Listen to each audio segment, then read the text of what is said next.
नमस्कार, मैं हूं धर्मेंद्र। आप देख रहे हैं ऑनलाइन न्यूज इंडिया।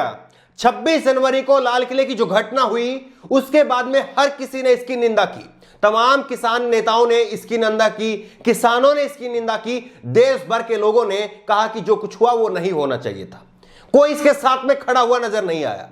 लेकिन गोदी मीडिया के तमाम एंकरनियां जो हैं वो इसी को लेकर के छाती पीट रहे हैं। उनको देश में और कोई मुद्दा नहीं दिखाई दे रहा है और किसानों की जो वाजिब मांग जो पहले से चली आ रही है उसके ऊपर से पूरी तरह से ध्यान हटा करके केवल एक ही एजेंडा जो है वो चल रहा है और कहा जा रहा है कि सिंघू बॉर्डर खाली करो, टिकरी बॉर्डर खाली करो। लेकिन किस तरह से कुछ लोग हैं जिनको लाइसेंस मिला हुआ है वो खुलेआम जो है साल दर साल हमारे गणतंत्र का अपमान करते हैं, लेकिन उनके लिए कोई आवाज नहीं उठाएगा, उनके लिए कोई जो है वो हल्ला गुल्ला नहीं करेगा। आप ये देखिए, अखिल भारत हिंदू महासभा, अखिल भारत हिंदू महासभा है और वो हर साल गणतंत्र दिवस पर 26 जनवरी की पूर्व संध्या पर जहां एक और राष्ट्रपति महामहिम जो है वो देश को संबोधित करते हैं, उसी समय पर ये लोग अखिल भारत हिंदू महासभा हर साल 26 जनवरी को काला दिवस, दोबारा से सुनिए, 26 जनवरी को काला दिवस के रूप में यह मनाते हैं। और ना केवल मनाते हैं, इन्होंने इस बार जो है सीधे सीधे महामहिम को, राष्ट्रपति को जो है वो चिट्ठी लिखी है और चिट्ठी लिख करके कहा है कि भारतीय संविधान के अंदर जो धर्मनिरपेक्षता है उसको रद्द कर दीजिए और 26 जनवरी जो है वो एक काला दिन है। क्या इन्होंने गणतंत्र का अपमान नहीं किया? क्या गोदी मीडिया के एंकरनियां, गोदी मीडिया की जो अप्सराएं हैं, क्या इस मुद्दे को वो उठाएंगी? क्या इसको लेकर के सरकार से सवाल पूछेंगी? और ये कहां पर होता है? मेरठ के अंदर जहां पर योगी आदित्यनाथ की सरकार है, जो एक ट्वीट को लेकर के, एक फोटो को लेकर के जो है वो सब कुछ हो जाता है, वहां पर ये सब कुछ हो रहा है। और ये लेटर पैड जो इनकी है, 3 पन्नों की लेटर पैड है, इनको अगर मैं पूरी सुनाऊं, आपको कोशिश करूंगा मैं कुछ हिस्से इसमें से आपको सुनाऊं, लेकिन किस तरह की जो भाषा इसमें इस्तेमाल की गई है वो अपने आप में जो है वो ऐसी है कि इन पर कार्रवाई होनी ही चाहिए। लेकिन आप देखिए कि इस मुद्दे पर कहीं पर कोई ध्यान नहीं है। एक तरफ किसानों का मुद्दा, उसमें जो हिंसा हुई उसके बाद में जो है किसानों के मुद्दे को दरकिनार कर दिया गया, केवल उस हिंसा को जो है वो दिखाया जा रहा है। हिंसा करने वाले कौन लोग थे, कहां से आए थे, उनको पकड़ा नहीं गया अभी तक। लेकिन किस तरह से देखिए कि पूरे आंदोलन को जो है बदनाम करने का काम किया जा रहा है। लेकिन दूसरी तरफ पर अखिल भारत हिंदू महासभा के लोग हैं और एक खुलेआम जो है वो 26 जनवरी को काला दिवस के रूप में मनाते हैं और हर साल मनाते हैं। अब मैं आपको जो है वो अलग अलग वेबसाइट की खबर भी बताऊंगा। ये आप देखिए, अखिल भारत हिंदू महासभा का ये लेटर पैड है और सबसे ऊपर वाली जो लाइन है इसको आप देखिए, राजनीति का हिंदूकरण। सोचिए आप, राजनीति का हिंदूकरण, हिंदुओं का सैनिककरण, हिंदू जो है सारे सैनिक बन जाइए, और सैनिकों का आधुनिकरण जो है वो सबसे बड़ी आवश्यकता है, ये यहां पर कह रहे हैं। परम आदरणीय श्री रामनाथ कोविंद जी को यह लेटर लिखा है। माननीय प्रधान सेनापति भारतीय सेना, सादर जय हिंदू राष्ट्र लिखा है। यहां पर हिंदू राष्ट्र बनाने की जो है वो सीधे सीधे मांग कर रहे हैं राष्ट्रपति जी से, लेकिन कहीं पर कोई इसको लेकर के हल्ला गुल्ला नहीं होगा। और नीचे आप देखिए ज्ञापन का जो विषय है उसको आप देखिए, भारतीय संविधान के धर्मनिरपेक्ष स्वरूप को निरस्त करना। भारतीय संविधान का जो धर्मनिरपेक्ष स्वरूप है उसको निरस्त कर दीजिए, केवल हिंदू रहेंगे, ये बात ये कहना चाहते हैं। और इसमें नीचे लिखा है, राष्ट्र ही सर्वप्रिय है कथन को दृष्टिगत कर याचना करते हैं कि 70-71 वर्ष पूर्व आज ही के काले दिन पर, ये 26 जनवरी जिस दिन हमारा संविधान लागू हुआ था उसको काला दिन बता रहे हैं। यहां पर ये आज ही के दिन पर सत्तालोलुप राजनेताओं ने, विधर्मियों ने, विदेशियों ने घृणित षड्यंत्र के सहभागी बन राष्ट्र को छद्म धर्मनिरपेक्ष संविधान प्रदान किया था, जबकि उस वक्त से 3 वर्ष पूर्व धर्म के आधार पर ही भारत माता के दुखद 15 अगस्त 1947 को भी तत्कालीन भारत माता के द्रोही राजनेताओं ने ही उसका विभाजन जो है वो स्वीकारा था। ये यहां पर इन लोगों ने कहा है। इस धार्मिक आधार पर विभाजन के कटु सत्य को 71 वर्ष बाद संसद में माननीय गृह मंत्री व राष्ट्र के रक्षा मंत्री ने सार्वजनिक रूप से स्वीकार भी कर चुके हैं। उसे घृणित राष्ट्रद्रोही षड्यंत्र के कारण मुसलमानों को विशुद्ध इस्लामिक राज्य पाकिस्तान प्राप्त हुआ। हिंदुओं को प्राप्त हिंदू राष्ट्र हिंदुस्तान नहीं थे हिंदुस्तान जो है वो 15 अगस्त 1947 को आज ही के गणतंत्र दिवस के छल प्रपंच में फंस करके धर्मनिरपेक्ष भारत विधर्मियों, विदेशियों और आतंकियों की सुरक्षित शरणस्थली बन गया है। भारत को जो है वो आतंकियों की पनाह बता रहे हैं ये, कि भारत एक ऐसा देश है जो आतंकियों को पनाह देता है। आज प्रतिदिन राष्ट्र की सीमाओं पर युद्ध हो रहा है। राष्ट्र के अंदर आतंकी गतिविधियों में प्रतिदिन निरपराध नागरिक, विशेष रूप से सीमाओं पर निवास करने वाले राष्ट्रभक्त हिंदू मारे जा रहे हैं। राष्ट्र की सीमाओं को हिंदू विहीन किया जा रहा है। राष्ट्र एक और विभाजन के कगार पर खड़ा है।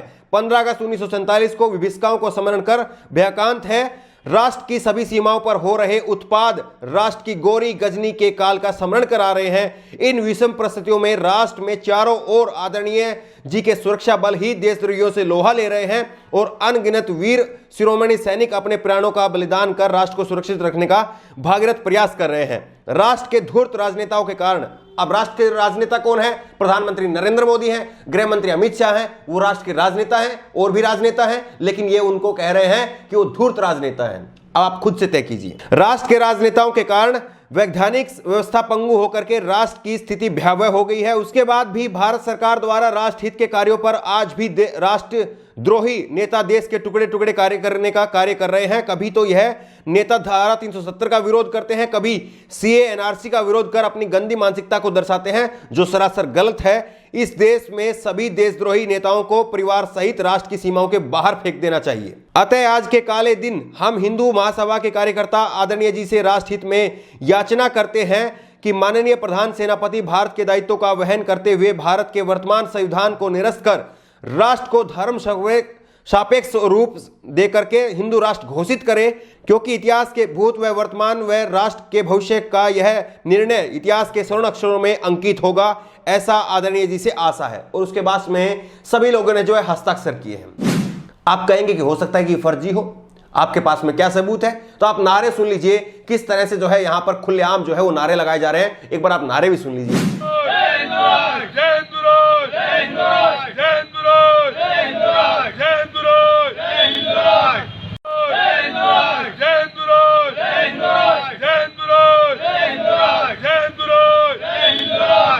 ये वेबसाइट आप देखिए किस तरह से upuklive.com ने छापा है। हिंदू महासभा ने 26 जनवरी को काली दिवस के रूप में मनाया।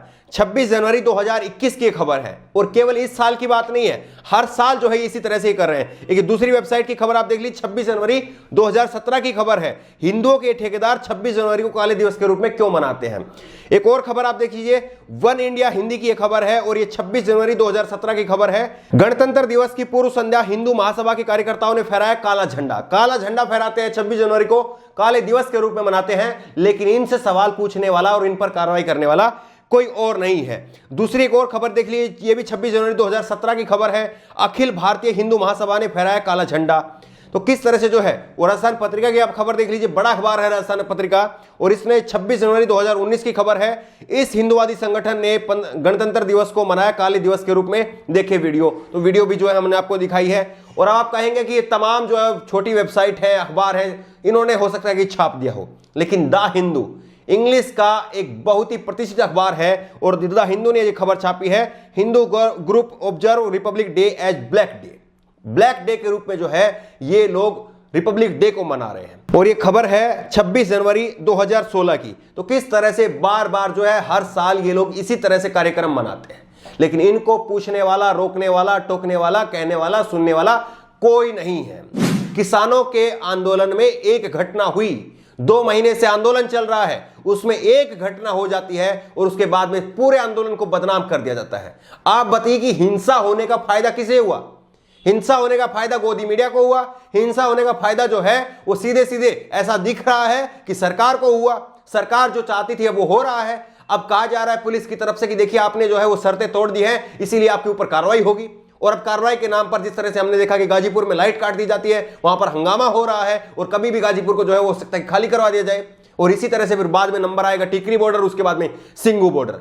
लेकिन सवाल यह है कि इस देश में एक ही कानून है और वही कानून सब पर लागू होता है, लेकिन वो हो क्यों नहीं रहा है? सबसे बड़ा सवाल यह है, जो भी गलत है, अगर किसानों के आंदोलन में किसी ने भी कुछ भी गलत किया है, उस पर कार्रवाई होनी चाहिए, निश्चित तौर पर होनी चाहिए। लेकिन इन लोगों पर के ऊपर जो है क्या कार्रवाई नहीं होनी चाहिए? सवाल यह है, लेकिन यह सवाल उठाने वाला कोई नहीं है, क्योंकि सब के सब जो गोदी मीडिया की जो अप्सराएं हैं वो पूरी तरह से जो है वो पूरी तरह से मशगूल हैं किसानों के आंदोलन को बदनाम करने में। इसलिए ये जो है मुद्दा अब आपके ऊपर है। ये खबर हमने बताई, अगर आप इस खबर को आगे बढ़ाएंगे तो ये मुद्दा लोगों तक पहुंचेगा और लोगों को इस सच का पता चलेगा। इस खबर को आगे तक बढ़ाइए, लोगों तक सच पहुंचाइए। और इस खबर को लेकर के आपकी राय क्या है, नीचे कमेंट बॉक्स में अपनी राय जरूर दें। और इसी तरह की तमाम खबरों के लिए ऑनलाइन न्यूज़ इंडिया को सब्सक्राइब करें, साथ में जो बेल आइकन है, घंटी है, उसको जरूर दबाएं ताकि जैसे कोई वीडियो अपलोड करें उसकी नोटिफिकेशन आपको तुरंत मिल सके। धन्यवाद। इस खबर को अभी लाइक करें, शेयर करें, अभी चैनल को सब्सक्राइब करें और घंटी जरूर दबाएं।